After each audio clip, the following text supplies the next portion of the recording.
दिनांक 8 तारखेला जेवण वाढण्याच्या कारणावरून सुमित मून हा जेवण वाढत असताना आरोपी सिद्धेश्वर घाडगे आणि मनोज वाघमारे यांनी त्याला मारहाण केलेली आहे। त्या बाबतीत गुन्हा दाखल करण्यात आलेला आहे।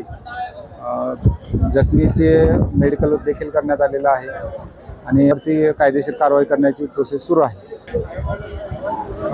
नाही, पूर्वीची काही खुन्नस नव्हती त्यांच्यामध्ये, परंतु तात्कालीन कारणावरून त्यांच्यात भांडण झालेलं आहे आणि त्यामध्ये सुमित मून हा जखमी झालेला आहे।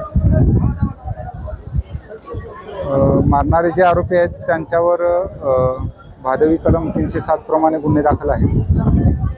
त्यांना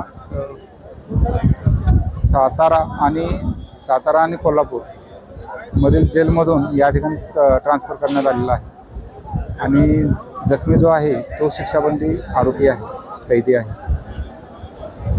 आणि त्याचा सध्या पुढील तपास सुरू आहे। आरोपींच्यावरती कायदेशीर कारवाई करण्यात येईल।